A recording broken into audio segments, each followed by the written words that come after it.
ये बजट को जो प्रस्तुत की है वो चुराई हुई बजट है। 1 रुपया डिवैल्यूएशन किया, 1 रुपया आज 54.3% पे आ गया है। तो ये भी एक कारण हो सकता है कि डरी हुई सहमी हुई सरकार इस प्रकार के लाचारी में व्यवस्था भरी ये इन्होंने बजट प्रस्तुत किया है। झारखंड से कांग्रेस पार्टी के लोकसभा सांसद सुखदेव भगत जी मेरे साथ बातचीत के लिए मौजूद हैं। सर, आज बजट पेश हुआ और कांग्रेस पार्टी लगातार इसको नकार रही है, आप क्या कहना चाहेंगे बजट? मैं समझता हूँ कि भारतीय जनता पार्टी मोदी जी की सरकार है, वो ये बजट को जो प्रस्तुत की है वो चुराई हुई बजट है। चुराई हुई मैंने इसलिए कहा कि उसमें कांग्रेस पार्टी का जेरॉक्स कॉपी करने का प्रयास किया, जो युवाओं के लिए, महिलाओं के लिए उन्होंने किया, लेकिन वो जेरॉक्स जो की है ना वो पढ़ने योग्य नहीं है। तो इसलिए मैंने कहा कि ये चुराई हुए लाचारी का बजट है, व्यवस्था का बजट है, अपनी सत्ता बचाने का बजट है और 150 करोड़ जनता के बजट नहीं है। 2 राज्यों में तक सिमट गई है। आपने बिहार को देखा होगा और ये तेलुगु देशम पार्टी के चंद्रबाबू नायडू के ये राज्य का है। तो ऐसा अगर ये प्रेम बिहार के प्रति मैं स्वागत करता हूँ, ऐसा होना चाहिए, लेकिन अगर स्पेशल अगर कहीं पैकेज देने की बातें होती है, एडजस्ट करने की बात होती है, मणिपुर से क्या उन्हें दुश्मनी है?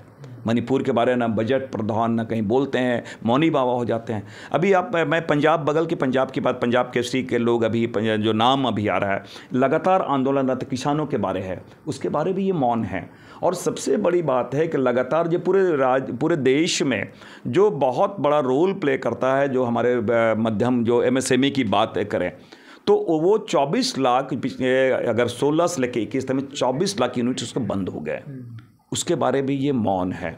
और अगर कल मैं देख रहा था, इकोनॉमिक सर्वे में देख रहा था, तो जो कॉरपोरेट घराने हैं उनके 4% उनके आय में बढ़ोतरी हुई है, लेकिन जो मार्जिनल लेबर हैं उनके 0.9 माने 1% से भी कम उनके आय बढ़े हैं। इन्फ्लेशन रेट आप देख सकते हैं, 1 रुपया डिवैल्यूएशन किया, 1 रुपया आज 54.3% पे आ गया है। तो इस प्रकार की जो चीज़ें आ रही हैं, तो कहने का मतलब, और मुझे लगता है एक उत्साह होता है, बजट जो प्रस्तुत की जाती है तो कोई उत्साह नहीं था, निराशाजनक बजट है और स्टीरियोटाइप बजट प्रेजेंट किया गया है। और इसलिए मैंने कहा कि ये सत्ता बचाने का बजट है, ये जनता के लिए बजट नहीं है। सर, आपने ये भी कहा था कि ये बजट जो है कांग्रेस के न्याय पत्र से कॉपी किया गया है, तो इसी पे NDA के सांसद जो हैं राजेश वर्मा, वो कह रहे हैं कि अगर कॉपी बजट है तो आप लोगों को उनको धन्यवाद देना चाहिए कि उनका बजट लिया है, मीडिया के आगे धन्यवाद देना चाहिए। मैं एक बात बताऊँ, एक लाइन मैं आपको आता है, रोको मत जाने दो।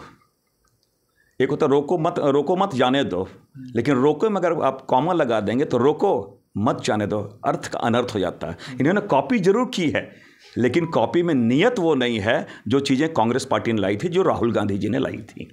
सर, आखिरी सवाल लेना चाहूँगा, बिहार के लिए इतना कुछ मिला है बजट में, बिहार के पास ही झारखंड है, झारखंड के लिए कोई नामो निशान नहीं था इसमें, क्या कुछ कहना चाहिए? मुझे लगता है कि अचानक जो बिहार के प्रति प्रेम उमड़ा है, इनके मन में एक शंका है, वो सशंकित है, कहीं नीतीश कुमार जी वो, क्योंकि जिस प्रकार इनके भारतीय जनता पार्टी का रवैया है, आपने देखा होगा जिस प्रकार यहाँ अभी कांवरिया के बारे जिस प्रकार उन्होंने जो गाइडलाइन दिया गया था वो उन्होंने अपोज किया था, इसका सहयोगी दल होने के बाद भी। तो एक लगता है कि भय का भी वातावरण है। ये अलग बात है कि सर्वोच्च न्यायालय ने इस पर रोक लगा दी है अभी। तो ये भी एक कारण हो सकता है कि डरी हुई सहमी हुई सरकार इस प्रकार के लाचारी में व्यवस्था भरी ये इन्होंने बजट प्रस्तुत किया है। शुक्रिया सर अपना समय देने के लिए। तो जैसा कि आपने देखा और सोनम ने बातचीत करी झारखंड से कांग्रेस पार्टी के सांसद सुखदेव भगत से। फिलहाल के लिए नई दिल्ली से द न्यूज़ 15 के लिए विशाल सिंह की रिपोर्ट।